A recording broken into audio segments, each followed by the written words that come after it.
দিৱসৰ পবিত্ৰ দিনটোত সমগ্ৰ অসমবাসীক টাই আহোম যুৱ পৰিষদ অসম কেন্দ্ৰীয় সমিতিৰ তৰফৰ পৰা আমি শ্ৰদ্ধা জনাইছোঁ আৰু অসম দিৱসৰ শুভেচ্ছা জনাইছোঁ।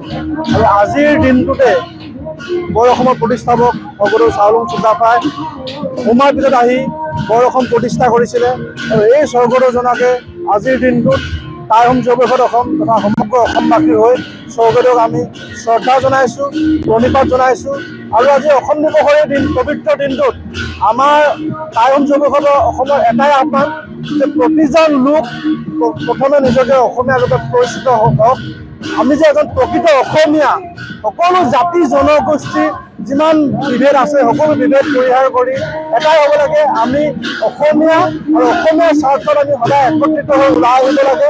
আৰু আমি বিচাৰিছোঁ যে স্বৰ্গদেউ চাওলুং চুকাফাই আমাক আদৰ্শ দেখাই গৈছিলে যে আমি একত্ৰিত, সৰু ডাঙৰ সকলো লোক একত্ৰিত হৈ থকা, সকলো জাতি জনগোষ্ঠী আজি যি অসমত এটা জাতি জনগোষ্ঠীৰ মাজত বিভেদকামী পৰিৱেশ সৃষ্টি হৈছে, এই বিভেদকামী পৰিৱেশৰ পৰা পৰিত্ৰাণ পাবৰ বাবে আমি সকলো একত্ৰিত হ'ব লাগে, সকলো বিভেদ পৰিত্যাগ কৰিব লাগে। লগতে আমি বিচাৰিছোঁ যে আমাৰ মহাবীৰসকলৰ যি মহাবীৰ লাচিত বৰফুকন বা বীৰ বীৰাংগনাসকলৰ আদৰ্শৰে প্ৰতিজন যুৱ প্ৰজন্ম আগুৱাই আহক আৰু এই স্বৰ্গদেউ দিৱসৰ অসম দিৱসৰ দিনটোত সকলোৱে একত্ৰিত হওক। আৰু আজি আমাৰ টাই আহোম যুৱ পৰিষদৰ উদ্যোগত অসমৰ ত্ৰিপুৰাৰ ৰজাৰ আজি আমি টাই আহোম বৰ অসম প্ৰতিষ্ঠাপক স্বৰ্গদেউ চাওলুং চুকাফা সমন্বয় বঁটা প্ৰদান কৰা হ'ব। কেৱল মাত্ৰ অসমৰ লগত থকা উত্তৰ পূৰ্বাঞ্চলৰ প্ৰতি যি সম্বন্ধবোৰ, এই সম্বন্ধবোৰ অধিক সুন্দৰ, অধিক ভাল কৰিবৰ বাবে আমি এই পদক্ষেপ লোৱা হৈছে। আৰু আমি বিচাৰিছোঁ সমগ্ৰ অসমৰ প্ৰতিজন লোকে অসম দিৱসটো উদযাপন কৰক, এই উলহ মালহ পৰিৱেশ হওক, অসমৰ যে এই মহান দিনটো সদায় সাৰোগত হৈ থাকক, প্ৰতিজন অসমীয়াই মনত ৰাখক, তাকে আমি কামনা কৰিম।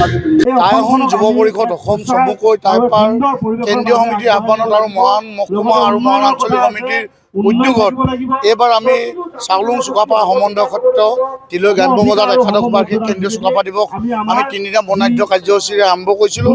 আজি অসম দিৱস, চাওলুং চুকাফাৰ পদাপন্ন হোৱা দিনটো আজি এই দিনটোতে আমি এটি বাৰেৰহণীয়া সাংস্কৃতিক শোভাযাত্ৰা ইতিমধ্যে মৰাণ পৰিদৰ্শন ভ্ৰমণৰ পৰা উলিওৱা হ'ব। আৰু এই দিৱসৰ লগত সংগতি ৰাখি বহুকেইটা কাৰ্যসূচী ৰূপায়ণ কৰিছোঁ, সফলভাৱে ৰূপায়ণ হৈছে।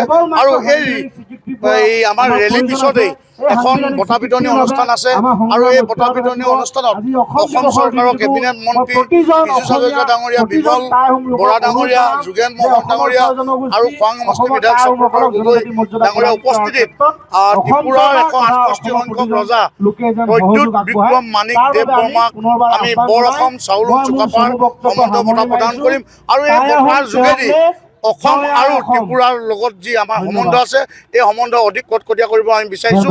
অনাগত দিনতো উত্তৰ পূৰ্বাঞ্চলত আমি বহু সংখ্যক আমাৰ আহোমৰ লগত ৰিলেটেড মানুহক আনি পানি বঁটাৰ যোগেদি যি সীমা সমস্যা আছে, এই সীমা সমস্যা আমি দূৰ কৰিম।